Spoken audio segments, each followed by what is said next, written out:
What's going on, everybody? This is Chris Classic dropping a couch vlog. I hope you guys are having a wonderful day. This is Wrestlemania Night 2. Just got through watching it. Nobody tells you. Remember that God loves you, Christ loves you, and I love you as well. Through trials, tribulations, ups and downs, smiles and frowns. When we read the word, we understand that we go through adversity. And God has given us the dominion and the authority to overcome it and also live and deal with it. So always remember that. Make sure you subscribe to this channel, the Take It Home Podcast, where I talk about professional wrestling topics. I interview wrestlers and I put up my matches as Classic Alpha. Make sure you subscribe to my second YouTube channel, C3 Ultimate Wrestling. That is me and my wife's professional wrestling company. We've been doing it for 5 years. Thank God for that. We're getting ready for our next show. The first one of the year is still the show. April 20th, Crown Point, Indiana. Tickets are on Eventbrite. They are $5 off, so get those deals. Bring your family. People of all ages are more than welcome to come. If you live in the northwestern Indiana region, if you live in the Midwest, you live in Illinois, Chicago, come out and see some great wrestling. Like I said, I just got through watching WrestleMania Night 2, and it was better than the first night. I enjoyed both nights. I enjoyed this one more. I gave WrestleMania Night 1 at 8.5 out of 10. Night 2 was very good. So I want to get into the matches and everything that happened. I forgot the name of the group, but they did great with singing God Bless America. They sang that. They took us to church. I want to say the True and the Treaty and the something. I'll have it at the bottom. I'll show it because I want to give them their proper credit and want to say their name right, or make sure you guys know who I'm talking about. They really tore the house down. It was good. Stephanie McMahon came out. She had a new version of her theme song. She came out and she said this is the Paul Levesque era. PLE. They don't call pay-per-views anymore. If it's on Peacock, it's called the PLE. So remember that PLE stands for Paul Levesque era. So make sure you guys get ready for the new era. And like I said, even at the end of this video, we're going to talk about the era changing and things like that, and you can see the changing of the guard. But going into it, match 1 is Drew McIntyre versus Seth Rollins for the World Heavyweight Championship. Drew comes out first. He has his gear. He has stuff of his native land with the swords, the bagpipes, and everything. And it was pretty good. It was a great entrance and all. Seth comes out. When I see his stuff, it looks like I don't know if you guys remember that Dreamcast game called Samba de Amigo, but it was the Dreamcast game that had like the maracas and stuff. It reminded me of that. But it was the band that was playing his theme song, and people was doing the oh part with it. He came out and it was pretty good. It was a nice entrance. It reminded me of the Adam Rose experience, with the Rosebuds, because he had the band and the dancers that was going around the ring and stuff. He should have just fell back on them and they caught him, and then they brought him back to the entrance and brought him back. Now it would have been pressed for time, but it was very interesting to see. Drew out the gate with a Claymore, and people was like, "Oh man, is that it?" And then Drew started beating up Seth, and Seth started fighting back. And then there was one point where Drew beat up Seth, and then Drew tweeted, and the tweet was like, "Bored at work, LOL." I'm like, this dude is just the hater of all haters since this year started. Like, how do you pray for somebody's downfall like he did for CM Punk? Great back and forth between the two. Good stuff. Seth was selling from night 1, so that was also a good thing. He was selling his leg. He also had the KT tape. They both were exchanging claymores and pedigrees, claymores, future shock DDTs, curb stomps, and things like that. It was very good. Drew finally got the upper hand. He hit multiple claymores when he hit one and pinned Seth. Drew was about to cry because he was emotional because his WrestleMania moment came when it was the Thunderdome era. There was no fans. So to have fans cheering for him, he was an emotional. And I was like, hey, don't cry. You're supposed to be hater of the year. Haters don't cry. Man, dry your eyes. Like, come on, man. You got to do better than that. So, he celebrated. Seth cried and pointed to it and walked away. Drew started gloating in front of CM Punk. Eventually, CM Punk tripped him up on the announce table. He took his arm brace off. Then he hit Drew with it a couple times. Then Damian comes to cashes in, wins the belt off of Drew McIntyre. Judgment Day is on top. It's a new era for a new faction, and the Judgment Day have 2 world titles. At the end of this video, we'll talk about the new era and stuff like that, and how it's so important and why it's so dope. I enjoyed it. I enjoyed Damian Priest work. I don't know why I was gonna call him Sandow, but he had the Moesha braids and everything. I know a lot of people call him the bisexual Undertaker, and I've had my jokes too. He does remind me of the Ministry of Darkness Undertaker, just like a spawn of it. Like how Demon King Piccolo, he made his version of Piccolo. Like that's that's what it reminds me of. But very good opener. I enjoyed it. Third match was Bobby Lashley and the Street Profits versus the Final Testament in a Philly street fight. Bubba Ray was the special guest referee. I haven't been looking at the kickoff shows. I haven't been looking at tweets and stuff like that. So I didn't even know why he was. I could kind of understand because of his history in Philly with ECW and stuff like that. So he was a special guest referee. He looked like the manager of a Foot Locker, just the way he was dressed. But going into it, Snoop Dogg was out there commentating, and also the match was sponsored by his drink called Gin and Juice. So I want to say this because my homie Juice, happy birthday to you, he brought up something that was very interesting about the events. He said that yesterday, when the Hispanic wrestlers were performing, the match was sponsored by Minute Maid Agua Frescas. I hope I'm saying it right. And it's not even a Mexican drink because it's made by Minute Maid. Sort of like how people say Mexican food, like Taco Bell is Mexican food, and it's not. So he was like, okay, we're going to give them the benefit of the doubt. They probably didn't mean to do that. It was just happenstance. Then later on that night, when 3 black women in Naomi, Jade Cargill, and Bianca Belair goes against Damage Control, the match is sponsored by Wingstop. Now, as a chicken connoisseur myself and a person who is a fan of their mango habanero and their dry Cajun rub, y'all kind of wilding for that one. This didn't help neither, because now you had the Street Profits and Bobby Lashley wrestling in a match that's sponsored by Gin and Juice, which was made by a prolific black hip-hop artist. And what made it worse was that the Street Profits, they looked like boxes of Newport 100s. The color of their gear. Loved their gear. I loved it, but it looked like a pack of Newport 100s. So, a lot of people talk about their name. Like, some call them the Pride. Samantha called them Bobby Lashley and the Street Profits. I got a name for them. Since they look like a box of Newport 100s, and since the match was sponsored by Gin and Juice, we're going to call them Liquor Store. That's going to be their new nickname. Their new nickname is Liquor Store, because those are things in the liquor store. Hey, man, y'all get mad at me all y'all want to, but you could call them 40 ounce if you want to. But still, the match itself, it was decent. Like, it was good that these people had a spot on WrestleMania. You know what I'm saying? It was decent. That's what I'll say about it. Arthurs of Pain and Carrion, they was beating the mess out of these guys with kendo sticks. Those kendo sticks was turning into toothpicks at one point. A lot of back and forth between both teams. The women got involved. Scarlett has some high platform shoes.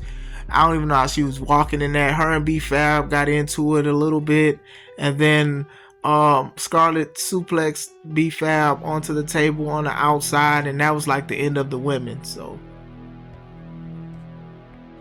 yeah, but the women were doing like certain cat fights and stuff like that. I know Scarlett suplexed B-Fab onto the table. I know Karrion and them, they had like the upper hand. And then I believe Bobby kicked out, and then Karrion pushed Bubba Ray Then Bubba Ray put on his Team 3D glasses. I'm assuming Devon probably was supposed to be there, but something happened. And then all of a sudden, Bubba Ray was showing the Street Profits and Bobby how to do the what's up headbutt to the nuts. Then they try to put Carrion through a table. They did the get to tables. You know, everybody loves the get to tables, the ECW, especially with the history in Philadelphia, of course, Philly. Put Carrion on the table. The table breaks as soon as they put Carrion on it. Then they go and get another table, and the crowd loves it. The table looked thin, and I was scared that one was going to break, but it didn't. Montez Ford, he did a frog splash, and they win the match. It was decent. I wouldn't even just say it was good. It really was just decent, especially with the table spot. I do like that these guys did get an opportunity to wrestle. Like, it's okay to have some crazy, chaotic stuff or whatever like that, but this is not something that I was like, I can't wait to see. But it still was something that was there. You know, the table breaking, it kind of made like me ask, like, where is Authors of Pain? Like, where's the rest of the group to stop them, you know, the psychology wise? But hey, man, you ain't trying to get fired, so I ain't mad at that. Next match was LA Knight versus AJ Styles, and I knew this match was going to be very competitive, and I think it's also a testament to these two men who are over 40, and they look better than a lot of people that are half their age as far as wrestling wise. AJ being jealous of LA Knight, saying LA Knight is the reason why he's not this and that. They even showed like the triple threats match they were a part of with Roman, and how LA Knight was basically blaming AJ Styles was blaming LA Knight. It was good back and forth. LA Knight's athleticism is crazy. AJ's is crazy too. LA Knight had the Slim Jim car. He drove up and gave the keys to the lady who won it. I know a lot of people's like, what's she gonna do with that car? Hey man, that's her business. What she do with the Slim Jim car? That's what she do with her car. The match was pretty good. Like, it was pretty good, solid action between two of the guys. I could see them running it back in a rematch at WrestleMania Backlash or whatever. You know, especially like if LA wants to move, and then AJ's like, no, you're not. I mean, like, looking at the footage of them like slamming each other and having busting each other's nose leading up to this, I feel like you need to run that back and you need to do something else. LA Knight wins with the BFT. The way he did it was pretty cool. It's pretty dope. It was a pretty dope match. Next match was a triple threat. Logan Paul, who had the Prime Bottle, who was actually ISO Speed. I know him only because a lot of people talk about him or whatever like that, and even the crowd did. The crowd had a big response to him. I know, like, in the chats that I'm in, people was like, who? But if you actually look at the videos on YouTube that pertains to him in WWE, they're like the highest viewed currently. So that does say that how big of a social media presence he has. Went against Kevin Owens and Randy Orton in triple threat action. It was very good. I liked how Kevin and Randy worked together, and then I liked how the animosity between each other built up when one got pushed into the other. A lot of finishers, a lot of stunners, a lot of RKOs. It was very good. It was very unpredictable to me. I didn't think that Logan was going to win. I would have probably thought that Kevin Owens was going to win, only because his homie won yesterday and stuff like that. But like I said, good back and forth. But all three did a great job. I remember I showed Speedy showed that it was him under the bottle costume. He started cursing, like they started bleeding out him cursing, and then he pushed the heck out of Randy, and Randy kicked the mess out of him, and then Randy put him on the announce table, started barking at him, which was hilarious, and hit him with an RKO.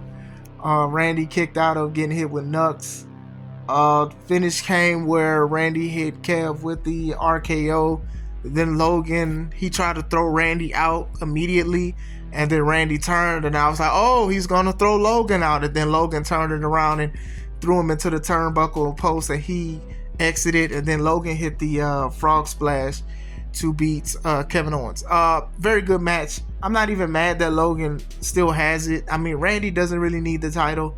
Would have been a good moment for Kev, but it's also a good moment for Logan. Logan has been one of these guys that do take the wrestling business serious. I know a lot of wrestlers get mad when celebrities wrestle, and do certain things, they don't take it serious. Like even like how Ronda Rousey is taking care, handling her quote unquote business, trying to sell her book, saying a lot of things and things, she should have been said, which is weird. But I think Logan is one of those ones that take it very seriously. I mean, you better take it seriously. Your brand is literally in the middle of the ring. You better take it seriously, and I think he does. So, shout out to him. Good match. Next match, Bayley versus Io Sky for the women's championship match.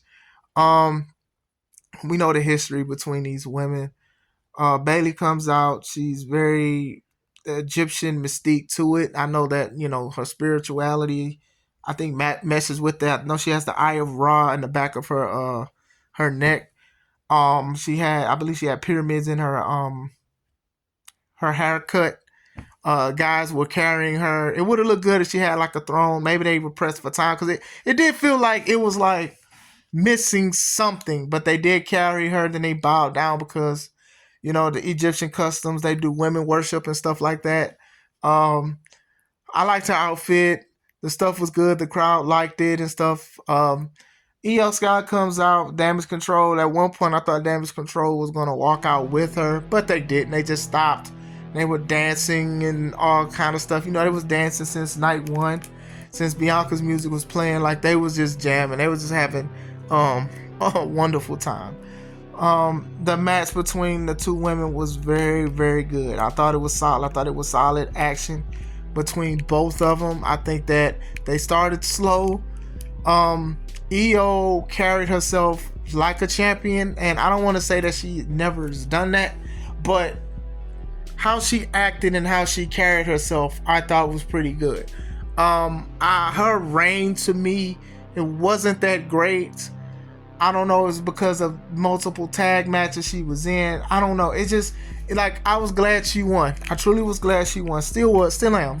I'm glad she won and had a reign. I really am. And she had a decent reign, but still, I think this was her showing of how a champ is supposed to act. And I think she did a great job with it, with Bayley having people behind her and knowing how much she's given to the wrestling business. Like, I remember watching when the network was a thing, they had a show called Battlegrounds, and they were showing how some wrestlers get released, like some people got released, and how some people helped. Bayley was the one that was producing matches and stuff like that, and she was so young at the time.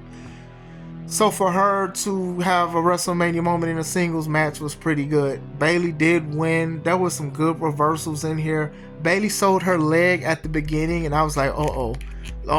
Like, me, as I'm not saying I'm the best person who can peep stuff, but when you sell stuff like that, it does show concern. So she does very good job with that. Io was working the leg. It was a lot of great things. It was a lot of great things in this match. I really did enjoy the match. I could see me watching this match again. I did like when Bayley tried to hit her finisher the first time. Io just flipped out of it. I've never seen nothing like that before, and that was pretty good. But then Bayley hit her with a clothesline. And then Bayley hit her move, and then that was it. Crowd loved it and everything. So she got her WrestleMania moment. I'm happy for her.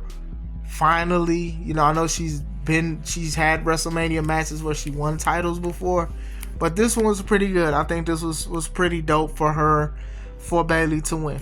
Now, we got to go into this Snyder Cut main event, Endgame, Infinity War. Cody Rhodes goes against Roman Reigns. Roman Reigns is the undisputed Universal Champion. Bloodline Rules. We kind of knew what Bloodline Rules was because we got a taste of it the day before. But it was good. I enjoyed it. I enjoyed all 33 minutes of it. It's pretty good. They paced it very well.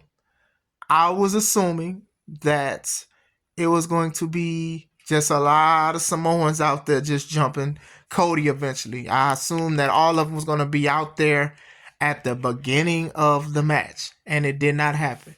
Him and Cody had a solid standard match. It was kind of reminiscent of the first match of them going outside doing certain things outside, reversals and everything, but it was pretty good. Excuse me.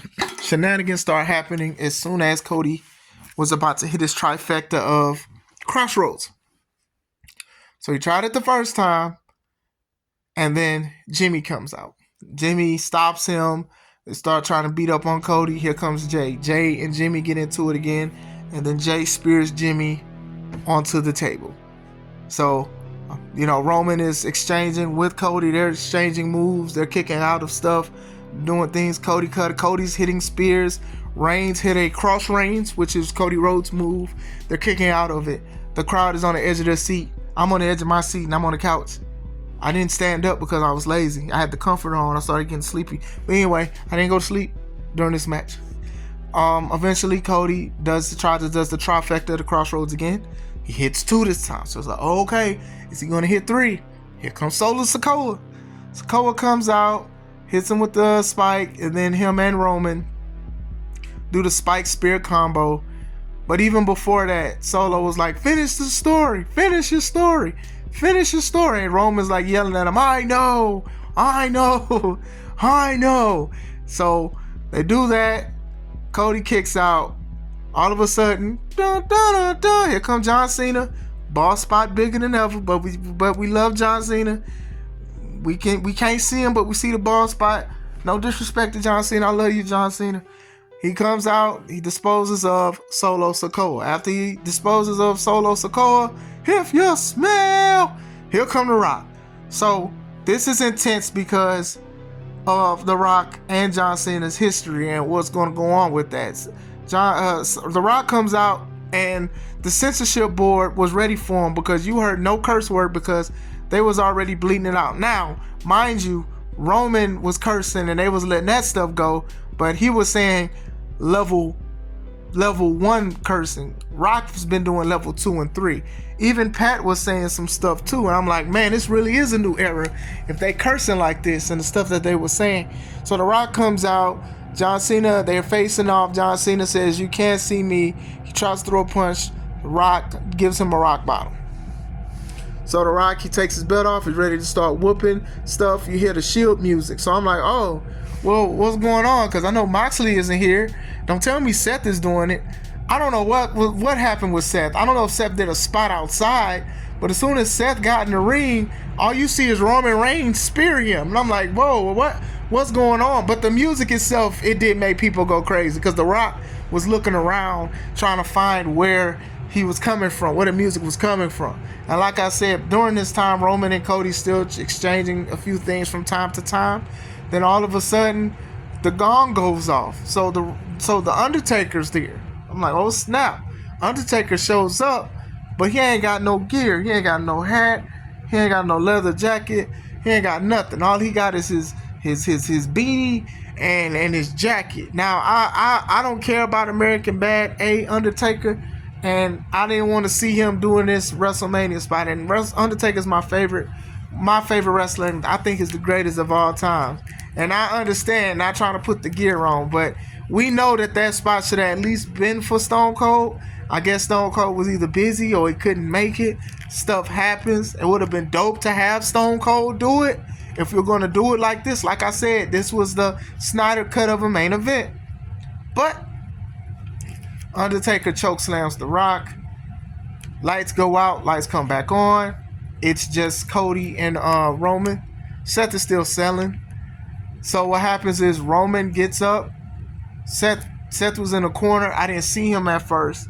So Roman gets the chair and he determines does he want to hit Cody or he wants to hit Seth. Seth has his Shield gear. Now, if we remember, Seth was the reason why the Shield broke up basically at the first part because Seth turned his back on Roman and Jon Moxley, formerly known as Dean Ambrose. So, story-wise, Roman completed his story on revenge on Seth Rollins because, mind you, Seth Rollins also beat Roman via disqualification at the Royal Rumble that year when he had Shield gear on to play mind games with Roman. So the stories that was building within this, the stories, it had made a whole apartment. Let's just say that.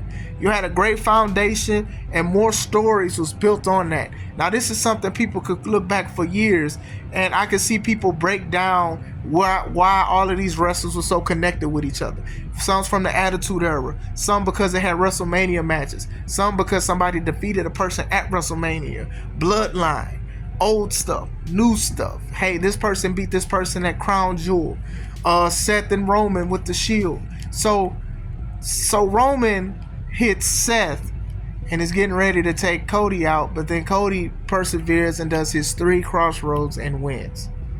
Crowd goes crazy. Mind you, the crowd was kind of booing him yesterday, and it was kind of booing him at the beginning, but the crowd went crazy when Cody won. Samantha Irving, the announcer, she was crying. You couldn't even hear what she was saying. She was choked up. I know some guys that cried, and they loved this main event because it was pro wrestling, and it's what pro wrestling is all about.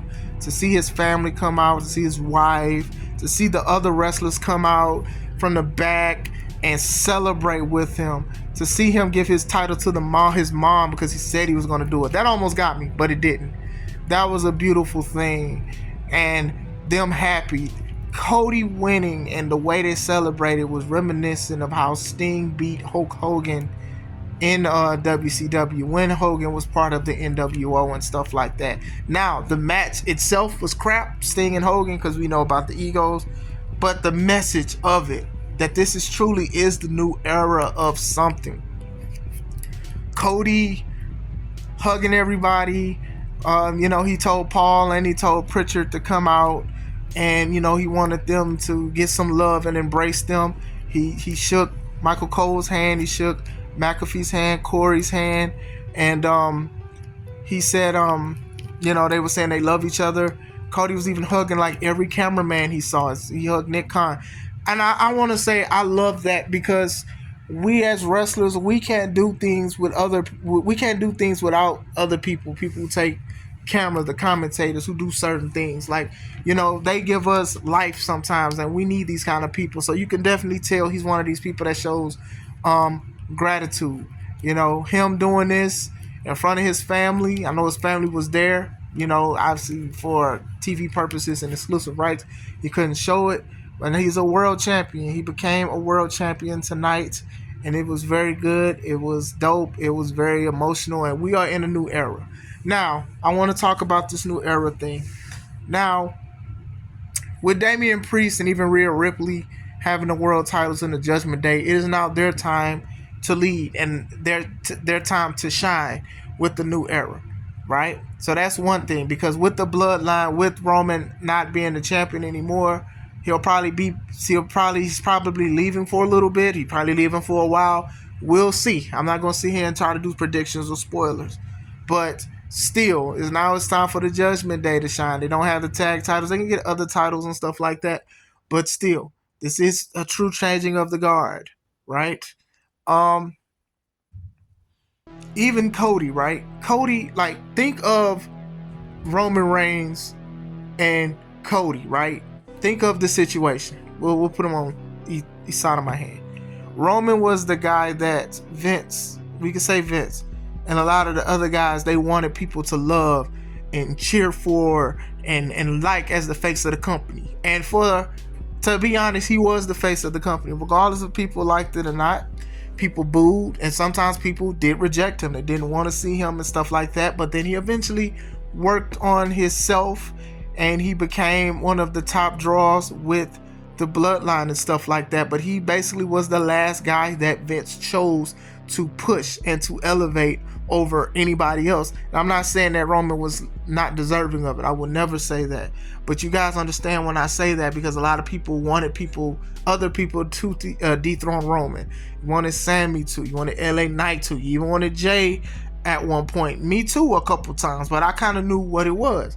Roman being a champ for over about 3 years, that's historic in itself. So it's just like you might as well break as many records as you can. But even then, this was the end of a lot of records.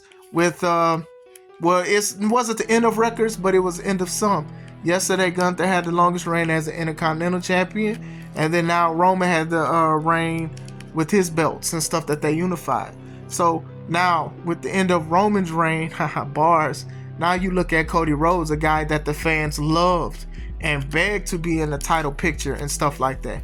And even when they did that hiccup of having The Rock go against Roman at WrestleMania, people said we want Cody, and they wanted Cody, and they was like, nah, we need this. So they knew they had to fix it.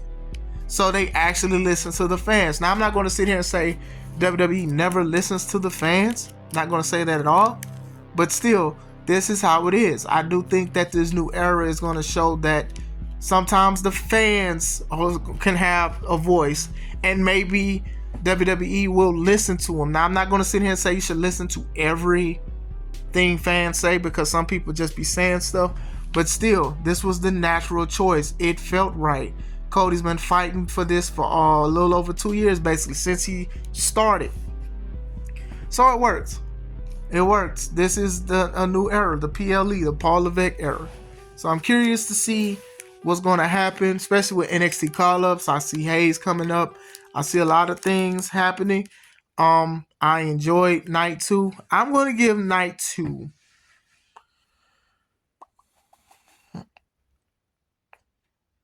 You know what? I'll give night 2 a 9.5 out of 10. And the only reason the 0.5 it's just a Philly street fight. It's I don't know, a 9.5 out of 10. 9.5 out of 10. I'm fine with that. I enjoyed the show. It was very good. People are going to watch this main event forever. I think this is a main event that people are going to love. This is a main event that people have been asking for years, even with Bloodline rules and stuff like that.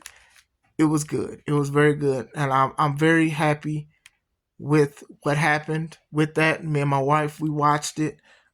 This is an event that I would show to somebody because they did a great job with building. I think the show was very good. Both nights. Outside of the sponsorships with certain people and certain ethnicities, just y'all was wrong for that, and y'all should pay for that. But I thought it was pretty good. What do you guys think of WrestleMania? Did I forget anything? What was your favorite match? What was your least favorite match? What could they have done better? Was there something else you expected? Let me know. I hope you guys have a wonderful day. This is Chris Classic. Let's take it home.